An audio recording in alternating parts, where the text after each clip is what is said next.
Hollywood man. Welcome to the 404 Films podcast. I'm Sai.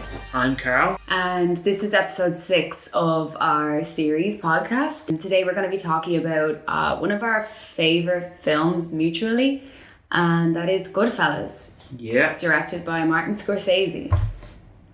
Yeah.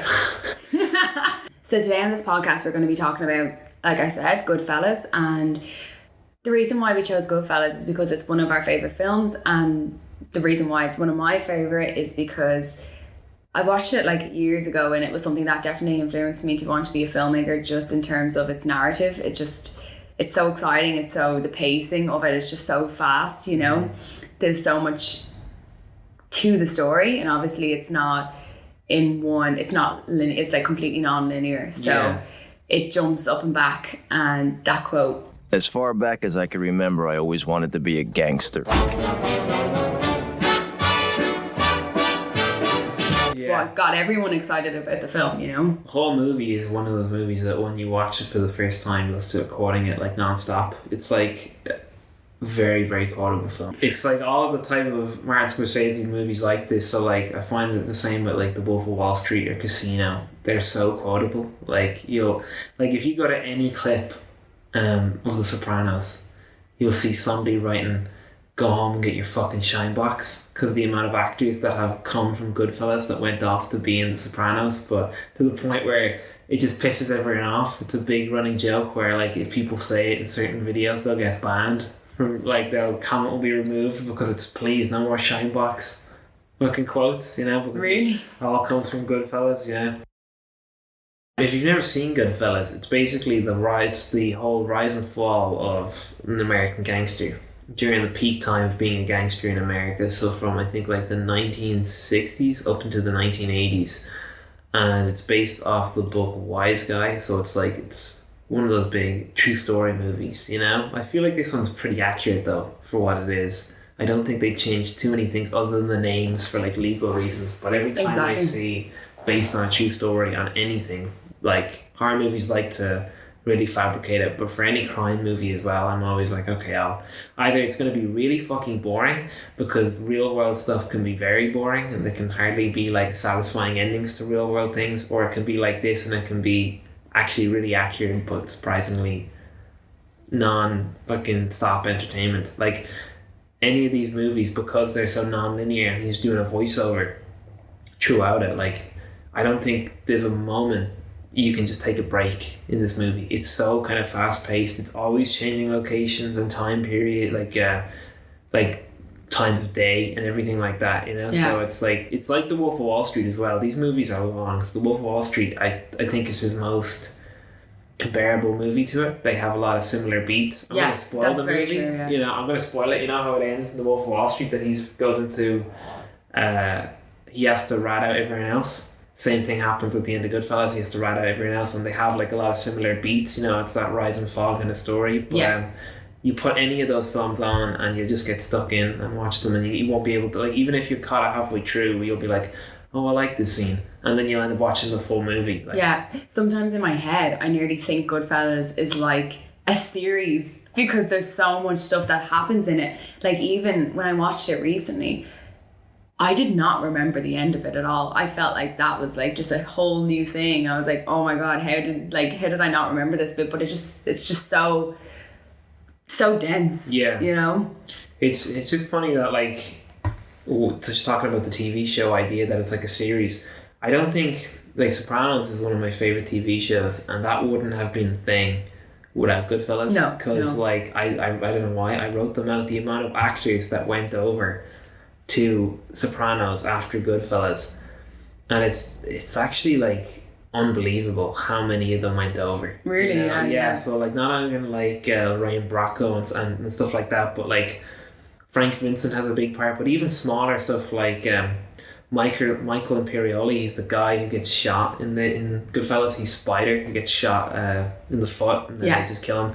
He's like one of the main characters in the show. Oh, you know? Right, he's Tony's nephew and everything. But like, there's so many characters from that, and I feel like that movie is what The Sopranos is, because I think The Sopranos is probably the truest depiction of the American mafia. I get you, you know? yeah. Like, and I think because it ties, you can watch them as almost like a double bill. Like, watch the first episode of Sopranos right after Goodfellas.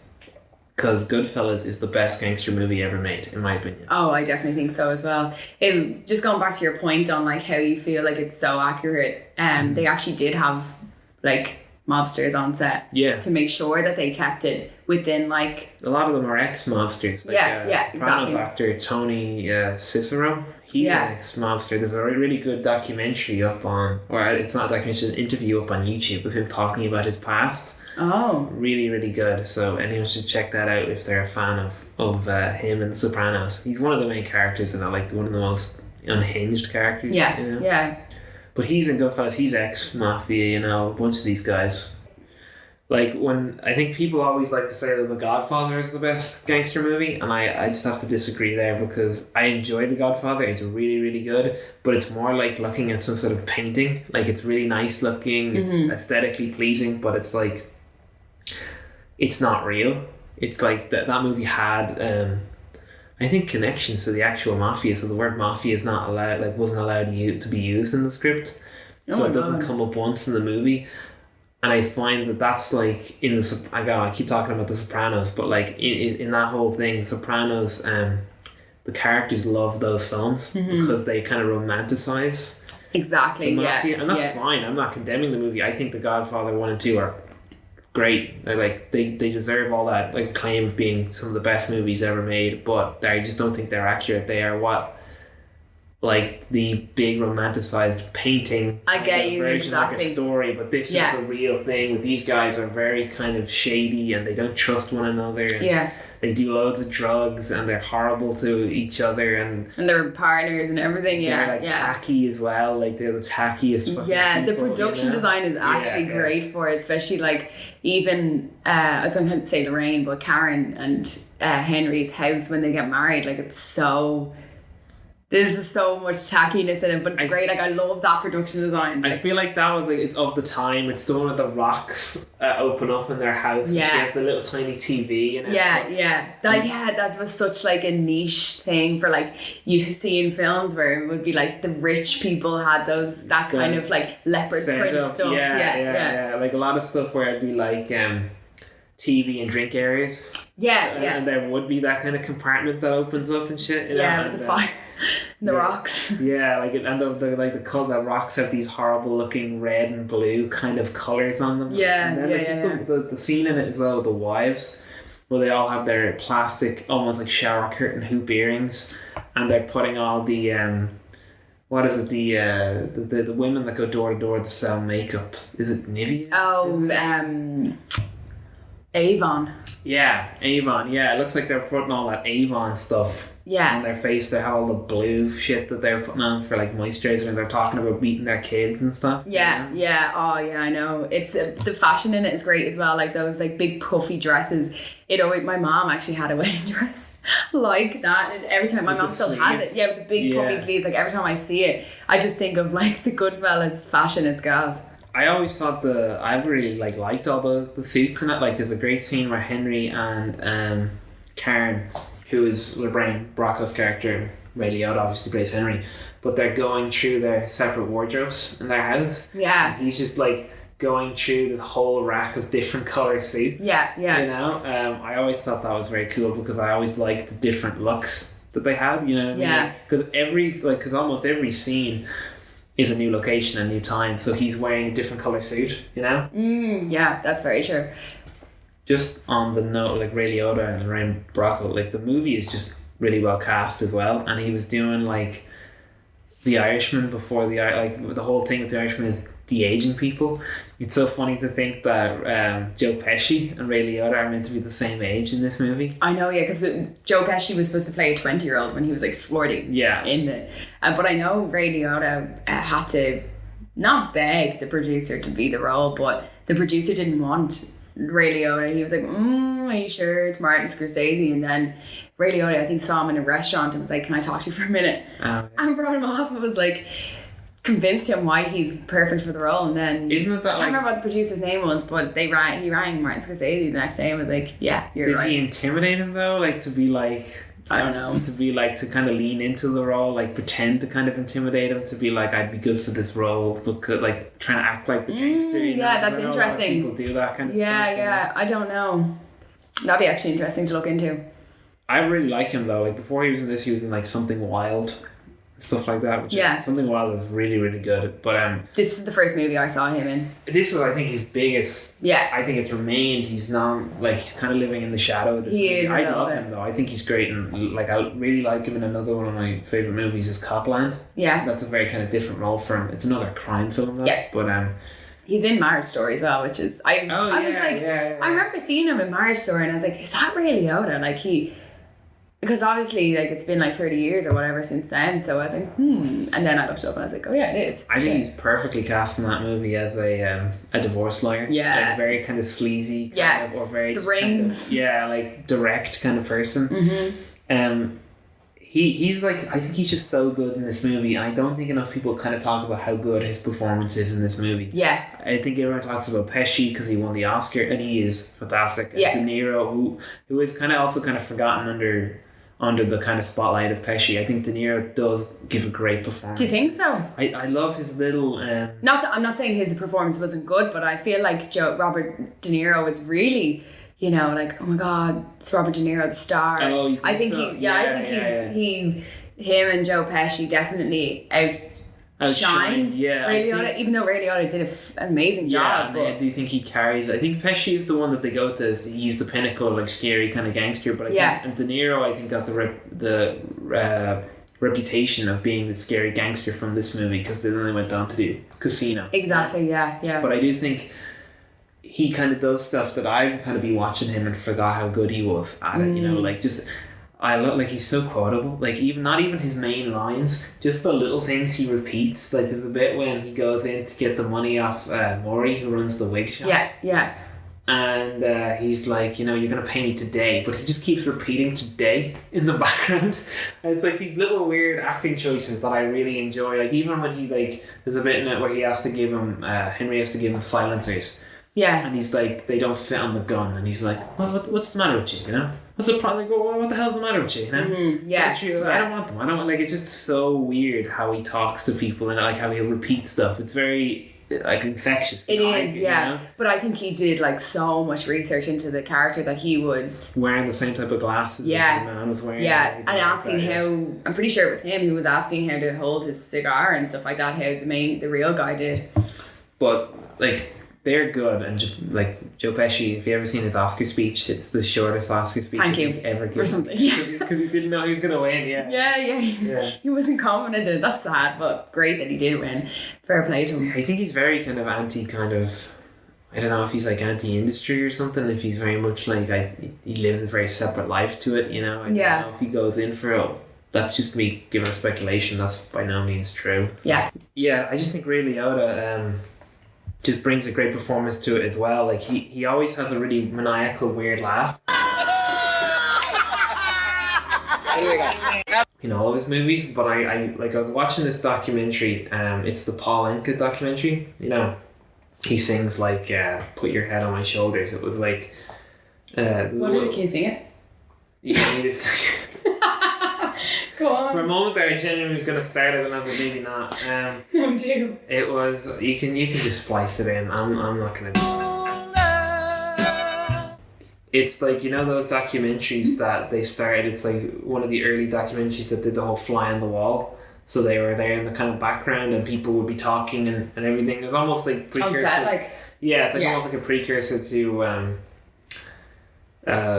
What are they called? Reality TV shows. Yeah. You know? So it was one of those early movies. It's black and white. It's up on YouTube, all about Paul Anka. But I like, if there's a moment in it where you hear what Paul Anka laughs like.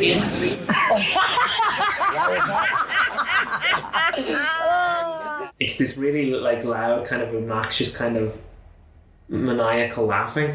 But I genuinely think Ray Liotta took what he sounds like in that and made that his laugh for Henry Hill. Like when you put them side by side, like they're so very similar, you know. Yeah, because the bit that I'm thinking of is when he's laughing in the bar with Joe Pesci, And Joe, it's the most famous scene. It was even in the 100 Great Scary Moments. Yeah.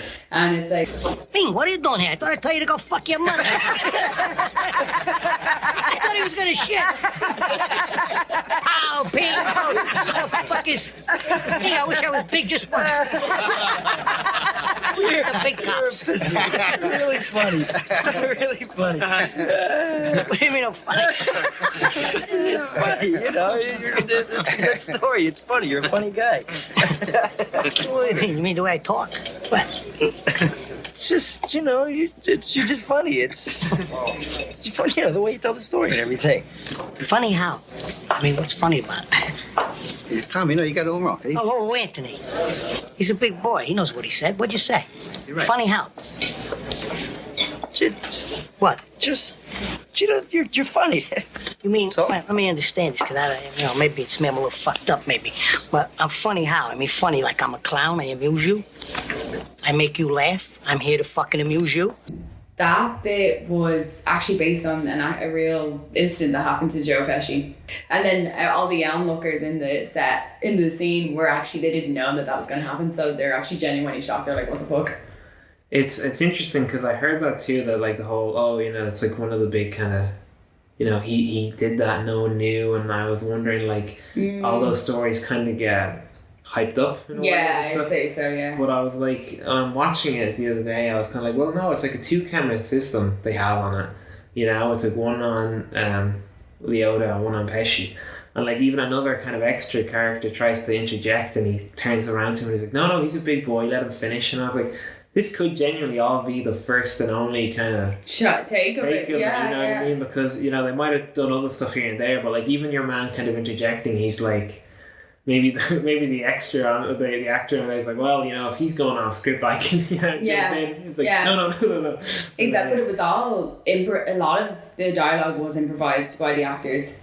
Yeah, even though Nicolas Pileggi and Martin Scorsese wrote it together, a lot of like the dialogue was improvised, so a lot of it goes to the actors as well, you know. Yeah, I feel like you can tell at some points in a good way though, where it's like the bit when Joe Pesci shoots Spider, Michael Imperioli's character. Yeah. I'm not doing my Italian heritage any justice with my pronunciation of all these names. He's like trying to figure out like what cowboy he is on like the Oklahoma Kid, but everyone else is guessing different things, you know? Yeah. When I saw this, I remember just thinking I wasn't allowed to watch this for ages as a kid because it was like so violent. Really? Yeah. And your parents let you watch everything else? I guess because it's like the violence is quite real in it, you know what I mean? They'd let me watch horror movies, but they're kind of a different type of thing when like Frank Vincent as Billy Bats is getting his head kicked in. Oh, yeah. You know, Yeah. I guess because it's like also like a juxtaposition, they do the kind of Reservoir Dogs thing when a different, like a song is playing over it and it kind of makes it more disturbing in a way. They're listening to and it kind of like takes away the actual horrorness of the horrificness of it when a song plays over. I find that kind of adds to it, like it Really? kind of makes it, like the bit in I guess I Reservoir can Dogs. see what you mean, yeah. when he cuts your man's ear off, and but no, like they beat him to death to Atlantis by Donovan. Yeah. Get the dog!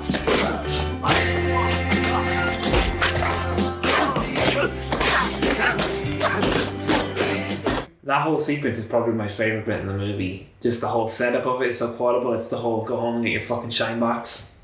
There's actually a really gorgeous shot when they're burying. The red light from the car. The red So light cool, and the smoke. It looks beautiful. It's actually one of my favourite shots in the film because it's so nice. It really looks gorgeous. so cool, which is how it lights up the entire thing, and they're digging him back up. That the whole sequence from when Billy Bats is introduced to when he's like completely finished with it's what opens the movie as well. So they kill Billy Bats in the car, but like from the minute he's there in the bar and he's quoting like the most quotable lines imaginable up until they actually like bury him, because that bit in between when they go see Joe Pesci's mother in it, played by Martin Scorsese's man, and that whole thing is just, it adds to the layers of how fucked up these guys are, that they stop for dinner while he's in the back of the in the back of the car. Like they think he's dead, but it's still like, and he borrows his man's butcher's knife to go on. And They didn't tell her. No, it's like The actor, there's a huff caught in the of the deer,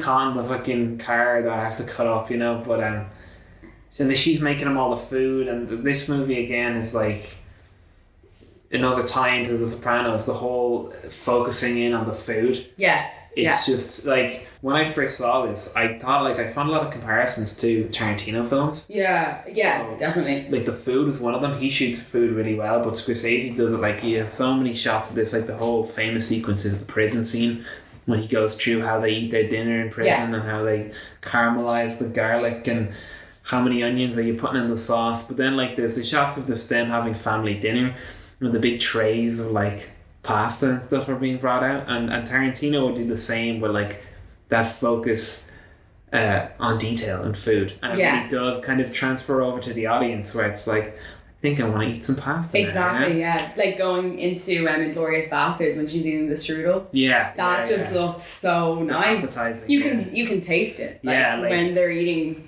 when they emphasize so much on the food, you can taste it and you're like, it's so memorable. It's so important for a movie to really transfer, and it's another kind of thing about the world in Goodfellas that's kind of intoxicating, is the food is so kind of bad for you as well. It's very rich, and it's their food is a ritual in a way, but it's like the Italians, so exactly, and that's what again Sopranos took that from Goodfellas, is this focusing on food, and the gabagool, which all the meats. There always has to be a scene in a meat-sherry where there's a deli or something. A deli where there's pigs slammed on the wall, So he'd do that whole kind of Tarantino thing of focusing on the food, and then it also, I remember there's a part in it with The Sunshine of Your Love by Cream. And it's that shot of De Niro smoking the cigarette at the bar. It's a really famous shot. I know it, before that, my association of soundtracks was always to Tarantino, if he was the guy to be the best at putting in music into his films. And then when I saw this, I was okay, Tarantino learned that from Scorsese. Watching Mean Streets and stuff like that. Exactly. Because that has a lot of Rolling Stones and a lot of kind of rock music in it, That scene always comes up on everywhere, Instagram and stuff, because they're this is a great non-anti-smoking ad. There's completely reversed all anti-smoking ads. That's what I mean. That scene where Robert De Niro is smoking the cigar. Is it a cigar or is it a cigarette? Just a cigarette. Oh, it's just a cigarette, okay. His soundtrack is so good in this movie that it will kind of change with the times that we're in. So in the 60s, it's a lot of kind of doo-wop music. Yeah. And then it goes into the 70s, which still has some of that. And then into the 80s, he's using the Who and the Rolling Stones and stuff like that as it gets more and more hectic. And I just think there's so many memorable scenes, and the soundtrack will play a huge part in it. Not only the Atlanta scene, but the most famous scene, I think, probably in the whole movie, is the Copacabana. The one shot. The one take, it took them 8 times to get that. Did it? Yeah. You could see him hit himself. Ray Liotta is walking along and he hits himself into the side of it, into the side of a counter, And one of the takes was ruined by one of the actors. I forgot his lines. I can't remember who it was. But do you know why they had to go around that way? Is because they weren't allowed in the short way. Oh, really? Isn't that fucking mad? That's actually crazy. And from that little kind of area, that whole sequence was built, Yeah, the fact that it was such a big movie, why weren't they allowed to use the shortcut? What the fuck? I just love the music as well. It's... How you doing, man? Good. What's up? It's great because it's their first date. Yeah. And he's just all of a sudden, I just found that mad. All of a sudden he's mesmerized by Karen after not liking her at all. Getting told off by her because the whole line that she had great eyes, looked like Liz Taylor. Yeah. And then it's 5 minutes and then they're married, Well, one of my, I keep saying all these scenes are my favourite, but this is probably one of my favourites as well, is the scene when Karen's neighbour, I think, harasses her or something, so he goes over and... beats the shit out of him. Yeah. It's so satisfying, and I think it furthered that trope of like the guy coming over to beat up the ex-boyfriend or something. Yeah. But it looks so painful, like he fucks him up, you know? It was a good scene because your mom was a dickhead. Oh yeah. You know, like, so it did feel good to be fuck him. It was another one of those things where it further kind of entices you into that world. You know, there's a shot where she's looking down at the bloody gun and she's talking about how it turned her on. It's like the audience is the same because like that was fucking awesome. You know, they're all watching this guy getting beaten up. I know, yeah. It is very romanticized. I find Goodfellas to be romanticized in a way. It's like not romanticizing the life, but it knows when to kind of lean into the stuff of like to entice you over to it. Like exactly, you look at it and you're like, oh, that would be so like, imagine being able to do that and being able to just come and go as you want and do all these things, and then it's like it gets pulled out from underneath you. Joe Pesci gets his face blown off being the first. That is very true. The first kind of like wake her up, or like kind of eye opener to this world. Such a good bit as well, because it came like I remember watching that and jumping out of my chair. Just his face just erupts like. Yeah, because you never think Joe Pesci's going to be killed. Yeah. That pulls the rug under you from feeling safe. You know, that's your safety blanket gone. When you're like, shit, this world isn't like you. I feel like up until then, when I'm watching it, I'm like, yeah, like I want to do that. I want to be in this, and then once that happens, you're kind of like, oh shit, this is serious. Fuck. Because it's no longer like, I mean, I guess the Billy Bats thing is also the beginning of the end when he's there for that really horrible murder. Yeah. Just stomp him to death, you know? Mm-hmm. And just the whole bit when he gets killed, I love it. Not Billy Bats, the Joe Pesci character getting shot. It's so good because it's the two guys that do it. One of them is Martin Scorsese's dad. No way. Yeah, that is there for the execution, and I was just like, man, if I could do that for my dad and put him in a film and have him execute somebody, I think pretty sick, yeah. The dream would come true. She's had her whole family in the thing. Yeah. And I know Lorraine Bracco used her 2 daughters in it as well. Oh, really? It's the daughters, isn't it? Mm-hmm. She's great. She has her and Ray Liotta give, I think, one of the best movie breakdowns like ever. Not like this is how this was shot. I mean, like they're literally watching people break down in front of you when she gets rid of the cocaine the second time he gets arrested. Yeah. So and the way he's stressed when he's driving home and the helicopter is above him, you feel that stress, don't you? Like, that's the way it's edited. It is, isn't it? No, I'm not nuts. This thing's been following me around all fucking morning, I'm telling you. Fine. Thinks I'm paranoid. Should bring him in the fucking helicopter and we'll see how paranoid I am. He's on like loads of cocaine because he's working with the cocaine dealers from Pittsburgh at that point. Yeah. And Ray Liotta hadn't actually taken anything like that before, so he found it actually really difficult to put himself in that place. But I think he did a fantastic job, because every time I watch that scene, I feel like I've been through that before. Yeah, you just relate to it in some weird way. The way he looks as well, he's all sweaty and his eyes are all like big and Lorraine's like fucking flushing all this stuff down the toilet. Yeah. Lorraine, the Karen, you know what I mean? yeah. But the whole bit when he just freak out, he starts punching the wall is very relatable kind of stuff. His freak out, and then the two of them. I just think after Joe Pesci's kind of gone, the movie does lull a bit, but yeah, it definitely does. It does have its moments though, like the whole end sequence when he gets arrested is fantastic.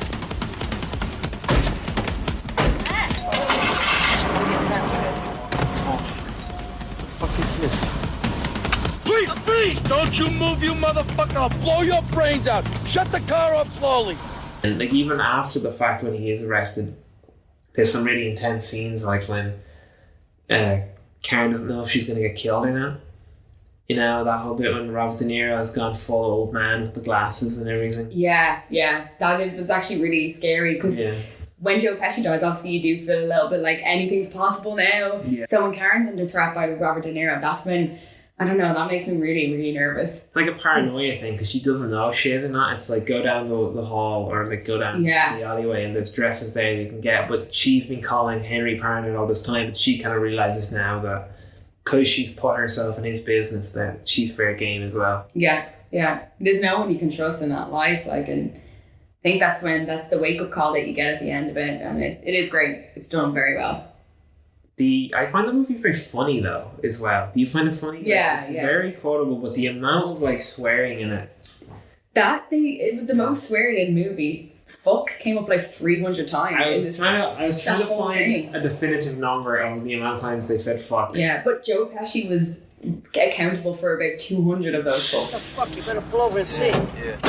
I'll make a big fucking thing out of it, Sparty. Get the fuck out of here. What are you, nuts? I'm telling you. I make you laugh. I'm here to fucking amuse you. I got him out fucking banging his head. I'm biting his fuck you. You fucking piece of shit. Yeah. Fuckers, we got him now. Hey, what the fuck are you looking at? And his mother said to him, could you not have said fuck so much? I think if you probably combine that with the amount of times you said fucking casino as well, you could probably, I don't know, Yeah. break the 1,000 mark. You know? Probably, yeah. But it's a very funny movie. Like, it's just very quotable, but the swearing does help. It does make me laugh, especially Joe Pesci's whole mannerisms.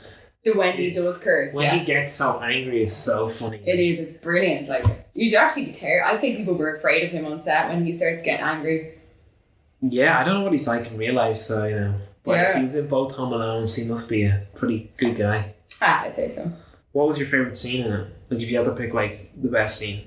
If you one scene to show somebody to sell them on the movie.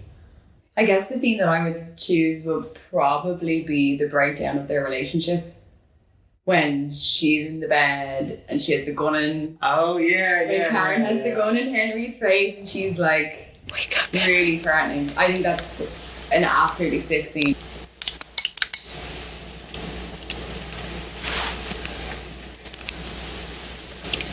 Karen. What are you doing? Karen, are you crazy? Yeah, I'm crazy. I'm crazy enough to kill the both of you. Karen, take it easy. Okay? Do you love her? That bit's fantastic. It really is, yeah. It's really fucked up, though, because it is, like... It's, a lot of domestic disputing going on. Yeah, violence and stuff. Yeah. That's another thing that I could never understood with people saying that when they kind of try to put this movie down, or The Wolf of Wall Street, they said that was very... what's the word? It did, like, I don't want to keep using the word romanticized, but, like, promote this life as always and it's funny, you know? Especially The Wolf of Wall Street. But both movies... the guys beat their wives, you know what I mean? It's like, how is that, like, how can anyone walk away from that being like, I want to be like Jordan, you know, Belfort, or I want to be like Henry Hill. Yeah, it's a bit fucked up. Like, they just are living in a weird world. Yeah, it's this weird kind of fantasy world for them. Yeah. But yeah, that's a fantastic scene. I didn't even think about that. Yeah, it's interesting, the juxtaposition between Karen's, like, her character development. She's a very strong character at the beginning. Like, she's like, fuck you, Henry, you're a fucking dick. And then all of a sudden she goes into, like, not being able to live without him. And I get it, that's very realistic. That happens in relationships for people. And the fact that she's then, like, her personality has weakened by this stage, and she's kind of not as, like, that fiery girl that she was at the beginning. I mean, it's fiery enough to put a gun in his face, but it is a thing of, like, true. turning into the person that she didn't want to be. At the start of the movie, at the start of their marriage, she's like, I don't know if I could be like one of these mob wives. Yeah. And it's her slowly kind of deteriorating into that. Being one, you know? Yeah, into what she didn't want to be, exactly. I think the movie's very, like, I don't know exactly, it seems pretty accurate, but, like, the whole, it goes into detail about mafia rules and stuff, which I always found really interesting when I was younger. So, like, he's half Irish, half Sicilian, so he can't ever become a mafia member, you know? It's like him marrying Lorraine Bracco's character, Karen, she's Jewish. Yeah. That's another kind of point of, like, contention for them as well. Yeah, it's interesting, actually, alright. But if you want to hear more about mafia stuff, go listen to one of the many, many true crime podcasts out there, you know? Yeah, exactly. And so what's your favourite part of the film? What would you show someone if you wanted them to watch it? I think it just has to be the Billy Bat scene. From the moment he's in the bar to when they've just killed him after. So everything in the bar, because it's got Frank Vincent in it, who comes into The Sopranos quite late in it, but he's one of the best characters in it. The most unlikable character in the show, probably. It's just so quotable. It really kind of sums up the whole movie to me, of, like, the music is playing, but they're also doing this really, it's a very kind of trippy kind of cool song, but they're doing this really fucked up thing to this guy. They're beating him to death. And the idea that these two things are paralleled, to me, it's almost like summing up the whole movie of like, you live this nice kind of life where you get to do all these great kind of lush kind of things, but you're also doing all this horrible, nasty shit behind the scenes, you know? Yeah, yeah. That's the scene with Spider, I think, because they both kind of give off that that idea. There's a bit when it's the guy, Michael Imperioli's character, gets shot by Joe Pesci for like talking back to him, and it's another thing where everyone's like, oh fuck. Like, even I had an old DVD of this where, like, when movies were long and when DVDs first came out, because it's that old, is it has like two sides. Oh yeah. So you have to watch the first half of the movie and then flip it over. But the people cutting it up, I think, knew that after the bit when Spider was shot, it was like, okay, turn disc over. So I was like, okay, now the movie's changing up, you know what I mean? Now Okay, stuff is kind of darker again. Yeah. So if you haven't seen Goodfellas, I hope this has made you want to watch it, because it's Absolutely. honestly, yeah. One of the best movies ever made. If you haven't seen it already, fuck you. That's a bit harsh, but you know. No, I think go watch it if you haven't seen it. And if you were interested in like all the hype about The Irishman, this is like The Irishman kind of done well. It's not distracting with weird CGI faces and stuff, you know. This is what started The Irishman. So. yeah. Or if you're a fan of The Sopranos, definitely check this out. 100%, yeah. And if you have seen this film and you haven't seen The Sopranos, yeah, that's go like watch The Sopranos. It's like a precursor to it. Like, if you want to get into The Sopranos, but it's like a big series, watch this movie first. If you don't like it, maybe don't watch The Sopranos. Yeah, then I'd leave it, exactly. Yeah, well, that's kind of basically, that wraps it up on what we wanted to talk about with Goodfellas. And thanks for listening to this mini, I guess. mini episode. Than usual mini episode, yeah. And we love hearing what people think about the films that we talk about as well. Like, it's really interesting. A lot of people have like different kind of trivia for it. I love that. So yeah. Yeah. Thanks Share for listening. Thanks for listening. You can follow 404 on Instagram and Facebook at 404 Films. You can follow me on Instagram at @carl_director. And you can follow me on Instagram at the Silver Screen, which I haven't used in months. Yeah, neither have I. Yes. I really gotta get back on this Instagram game. Anyways, okay, thanks for listening. Peace.